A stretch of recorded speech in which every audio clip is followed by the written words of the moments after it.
aqui é muito, mas muito importante porque a gente vai entender a dinâmica, né, do Bitcoin, entender o porquê investir em Bitcoin, porque a grande maioria das pessoas investem sem saber o que que é, o que que tá por trás. E essa aula, então, vai ser um pouco mais profunda, né? Nós vamos a fundo nisso e vamos entender tudo desde o começo lá para você tirar de letra o que que é o Bitcoin, como funciona. Enfim, você vai dominar. Isso aqui é um guia do Bitcoin. Depois dessa aula aqui, você vai dominar tudo sobre Bitcoin, pode ter certeza. Então, aperta o cinto aí e vamos para cima, tá?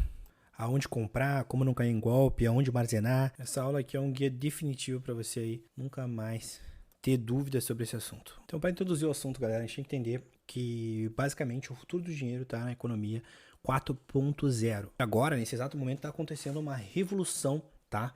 Financeira. Mas para entender essa oportunidade de mercado, essa oportunidade econômica, a gente tem que entender um pouco da história, né? Entender um pouco das últimas fases que tiveram econômicas. Vou passar de forma breve só para ter uma noção geral mesmo, um parâmetro geral disso, tá? Voltando ali para o século XVIII, a gente teve a Revolução do Vapor, né? Isso aí impulsionou de uma forma estratosférica na época, todo mundo ficava, meu Deus, o que está acontecendo? Depois a gente teve a economia da eletricidade e linha de montagem, né? Meio que Revolução Industrial. Nos anos 70, ali, começo dos anos 70, a gente começou com um computador e redes conectadas. O início da internet, onde que a internet era usada apenas pelo poderio militar. E agora, né, nós estamos agora na revolução econômica, na economia digital e descentralizada. Galera, esses assuntos aí que eu passei agora pode aprofundar muito, mas o foco aqui é o Bitcoin e você entender mais ou menos como é que funciona essa nova economia, tá? Então, galera, essa economia envolve muito a tecnologia e também o dinheiro digital, né? Querendo ou não, a gente tá vendo uma revolução. Se tu parar pra pensar 2005 e agora, comparar fotos de antes e depois, tu vê uma palestra aí e todo mundo com o celular na mão. Antigamente você não se via isso. TV Smart, tinha outras tecnologias aí que realmente engoliram o mercado inteiro. Então, basicamente, você tem um computador de mão aí. Isso tudo, galera, é inteligência artificial, é a economia aí 4.0 sendo abraçada, e isso aqui é só o começo dessa revolução tecnológica e essa revolução financeira. E como isso aí vai mudar o nosso mundo? Galera, vai mudar basicamente muita coisa. E tudo isso surgiu com internet e descentralização. E querendo ou não, tudo isso iniciou, né, com a internet e com o computador pessoal. E o que eu quero dizer com isso de descentralização? Galera, para pensar, né, a sociedade no geral, todos os poderes eram centralizados. E querendo ou não, todo mundo ficava meio que refém desses poderes. Vamos falar um pouco do exemplo, tá, da centralização de poder no mundo financeiro. No mundo que a gente está falando aqui, que é sobre dinheiro. Vamos parar para pensar agora. Quem é que comanda de forma centralizada o dinheiro? Onde é que fica o dinheiro? Claro que nos bancos. E se tu parar para pensar, praticamente, tu tem um intermediário que é o banco. Para tu conseguir fazer uma transferência financeira, tu precisava do banco. Se a pessoa quer mandar do ponto A para o ponto B, então se, querendo ou não, tu depende do banco para qualquer coisa, vai ser ele que vai ditar as regras do jogo. Em outras palavras, isso meio que te impossibilita de ser dono do seu próprio dinheiro. E o que vem acontecendo, né, com a internet desde os anos 2000 aí? Vem acontecendo destruição de poderes centrais. Um bom exemplo disso tudo, galera, é os Correios. Antigamente tinha que usar carta para conseguir se comunicar. Já a internet vem, com o advento da internet, a gente consegue se comunicar de forma instantânea aí, de forma descentralizada. Se para pensar, você precisava ir até os Correios, né, que é o poder central, enviava a carta para o Correio e o Correio era o intermediário. Agora você não precisa mais ficar refém do tempo do Correio enviar mensagem, tu não precisa mais esperar o Correio fazer nada, tu envia direto. Isso é outro exemplo, né, da revolução, né, da revolução descentralizada da internet. Outro exemplo também é o YouTube, né? Antigamente a única veículo de mídia era a TV centralizado, e para você publicar qualquer coisa precisava da TV. Para publicar qualquer vídeo, qualquer informação, precisava da TV. Hoje em dia nós temos uma rede também descentralizada, querendo ou não, que é o YouTube, onde qualquer pessoa pode simplesmente publicar um vídeo. Isso tornou até uma nova profissão, né, querendo ou não, porque tem milhares, até mesmo milhões de pessoas produzindo conteúdo todos os dias. Fazendo, querendo ou não, né, que seja um espaço bem democrático e distribuído.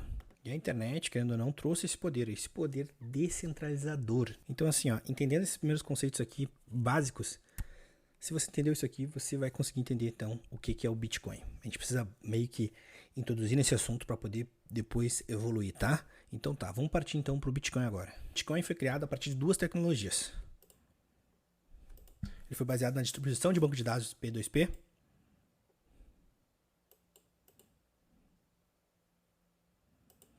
Basicamente, você pode se conectar em qualquer pessoa da rede, sem um intermediário aqui no meio, que é igual o banco ali centralizado, tá?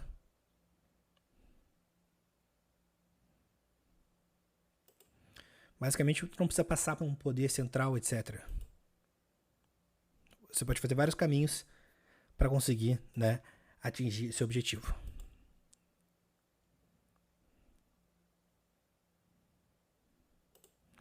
Então essas duas coisas aqui, a distribuição de banco de dados e a criptografia, revolucionou a forma que a gente transmite dados para a internet. O que essa criptografia fez, esse banco de dados do P2P? Ele fez basicamente que cada dado seja único. Quando, por exemplo, você faz a venda, aquele código é único. E se você transferir esses dados para outra pessoa, você perde o poder desses dados. E foi exatamente isso que fez com que o Bitcoin e o dinheiro seja possível. Em outras palavras, o Bitcoin é basicamente isso, galera. É um dado único. É como se fosse um... E querendo ou não, galera, tudo que é novo acaba causando, né, um problema na sociedade, às vezes rejeição, mas geralmente é uma revolução. Por exemplo, blockbusters. Querendo ou não, quando chegou a Netflix, etc., eles não queriam, né, que fosse distribuído os filmes dessa forma. Televisão, quando chegou rádio, quando chegou outras coisas novas que meio que apagaram um pouco o brilho da televisão. Eles não queriam. A internet também não era uma boa ideia na época, todo mundo falou que era só uma moda. Enfim, hoje em dia os bancos centrais também são meio contra os bitcoins, mas tem lugares que já aprovaram. Toda ideia nova meio que causa essa repulsa no começo. E não adianta bater o pé ali porque a tecnologia acaba avançando e não tem o que fazer. O futuro chega, né? E depois de tudo isso surge a primeira moeda mundial descentralizada, que é o Bitcoin. O white paper é do Satoshi Nakamoto, ninguém sabe quem é a identidade dele, ninguém sabe se é um nome falso, se realmente ele existe. E isso aconteceu em 2008, né, que ele ficou revoltado com a crise financeira que aconteceu na época, quebrou muita coisa.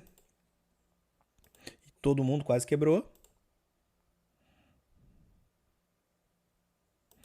Basicamente, essa moeda foi feita para competir com o nosso sistema financeiro mundial agora, que é o atual. Então, o que é o Bitcoin? O Bitcoin é uma moeda 100% digital, que não é emitida por nenhum banco central. E ela é uma moeda eletrônica, descentralizada e escassa, ou seja, tem uma quantidade de moedas que são geradas, ou seja, ela não pode gerar mais do que aquela quantidade, é só aquilo ali que existe. Ela é P2P.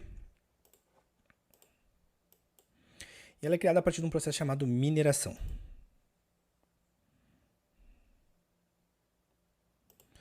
E quais são as características dessa moeda? Primeira coisa de tudo é que ele é escasso. Atualmente existe em torno aí de 17 milhões de bitcoins. Basicamente é uma tecnologia totalmente inovadora. Ela permite muita segurança, transparência. E como eu expliquei do blockchain da última aula, ele é descentralizado. Querendo ou não, as taxas são muito menores, né, galera? Como eu já disse para vocês. E permite transações 24 horas por dia, todos os dias da semana.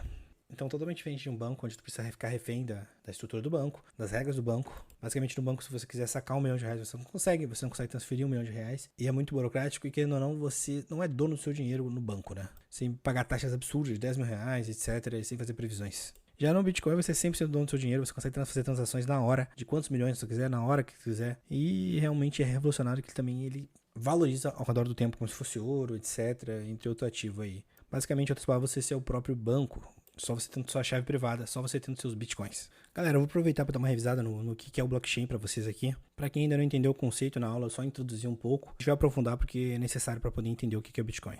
O blockchain nada mais é do que uma corrente de blocos de informação. E um exemplo assim é como se fosse cada bloco pegasse um pouquinho do bloco anterior. Eles são todos interligados. Tudo isso numa rede interconectada. Então cada bloco ele possui as informações de quem está enviando o Bitcoin e quem está recebendo. E quais são as informações contidas nesses dados de transação? Basicamente, o Joãozinho vai enviar, né? E o Zezinho vai receber, né? Isso tudo vai ser tudo escrito na rede blockchain. A chave pública tu consegue ver ali a transação acontecendo em modo real, naquele bloco de blockchain, e tu consegue ver tudo sendo autenticado. E toda a transação ela é única, né? E cada bloco se torna único. Por isso que a gente consegue, né? Ter essa moeda virtual, esse dinheiro virtual. Se não tivesse essa tecnologia, não seria possível ter o Bitcoin hoje em dia, tá, galera? E cada transação vai ter o hash do bloco anterior e vai ter o hash do bloco adiante. Uma boa analogia é como se fosse um DNA digital. Cada pessoa é única. E cada, digamos assim, transação vai se tornar única. E cada bloco novo tem que ser reconhecido por os blocos antigos. Ou seja, eles são todos criptografados. E para ser autorizado, eles precisam se conectar com os blocos anteriores. Por que é tão seguro? Porque se o cara tentar alterar esses dados, ou tentar alterar ali o hash do bloco, que é basicamente o DNA do bloco, ele vai ser incompatível e não vai conseguir fazer a transação. Por isso que é tão seguro o blockchain. Passando essa parte de blockchain, a gente tem que entender o que é a mineração. Então, basicamente é o seguinte, cada pessoa que está na rede é um nó, tá? É uma rede descentralizada. E as pessoas que têm interesse, tá, em ajudar as transações, em colaborar com todas as transações feitas, né, na rede descentralizada, o banco é centralizado. Ele tem um sistema dele para fazer todas as transações. Já o Bitcoin, ele usa essa rede descentralizada. Ele precisa de energia e de força para fazer tudo isso, né? Como você não tem esse intermediador, a gente pode usar aí outros computadores, né, para simplesmente ser os autenticadores dessas transações. Mas como fazer isso, né? É basicamente com um sistema de recompensa, para simplesmente ter computadores conectados na rede fazendo essas transações. E como não possui algum computador central que faça tudo isso, a gente vai utilizando diversos computadores, né? E deixando máquinas ligadas aí 24 horas por dia para fazer esse trabalho. Então o que acontece? A cada 4 anos, o sistema de recompensa de mineração diminui pela metade a recompensa dos bitcoins. E é isso que faz, né, essa moeda digital, esse dinheiro digital, ser deflacionário. E isso é o resultado, né, dele valer cada vez mais. Então, no início, ali em 2008, tá, até 2012, o sistema de recompensa 50 bitcoins para cada bloco minerado. Então, no início, galera, o Bitcoin valia muito pouco, né? Então, ninguém conhecia o Bitcoin. Ninguém acreditava também no Bitcoin. Imagina, ele andou de lado por vários anos, não valia tudo isso que vale agora, né? Não é validado, etc. Mas no começo lá, ele vai criando um pouquinho de valor, né? Antes era menos de 1 centavo, né? E esse pequeno valor, né? Mas como tinha muitos, né? E muita pouca gente via valor nele, ele ainda valia muito pouco. Ele foi passando os anos e a recompensa por minerar foi baixando, né? De 2012 a 2016 foi 25 bitcoins a cada mineração. E foi caindo, né? 2016, 12 bitcoins. 2020 a 2024, 6 bitcoins. Daí vamos para oferta e demanda, né? Uma demanda crescente de pessoas, né? Querendo utilizar a moeda, mais gente querendo ter Bitcoin. É o contrário do que o Banco Central faz, querendo ou não. Quanto mais nota emitida, menos vale o dinheiro. E é por isso, né, que o Bitcoin ele é deflacionário. Ou seja, cada vez vai ter menos Bitcoin disponível para as pessoas. Tem um número limite. Ele é escasso. Ou seja, mais escasso ele é, mais valioso ele fica. Quanto mais passar o tempo, mais difícil vai ser tu ter um Bitcoin inteiro. Galera, é isso que você precisa saber, né? O que é um Bitcoin. E nas próximas aulas eu vou mostrar tudo na prática, como comprar, etc. Tu tem que primeiro ter esse embasamento teórico para depois poder partir para a prática, tá? Porque não adianta tu ficar comprando coisa que tu não sabe o que é, tá? Isso é especulação. Aqui nós somos investidores, nós não vamos ficar especulando nada. Nós sabemos o porquê nós compramos, tá? É um prazer enorme te ensinar tudo isso. E nas próximas aulas eu vou te ensinando mais e mais e mais, até que vai ter uma aula que eu vou te mostrar como comprar na prática e todas as exchanges possíveis, tá? Eu vou ensinar tudo que você precisa saber sempre. Tamo junto, não esquece de entrar no grupo lá que eu vou tirar todas as dúvidas. Colocar o link do grupo aí em uma das aulas, sempre botar na descrição, etc, tá? Tamo junto, prazer enorme ser teu mentor nessa jornada.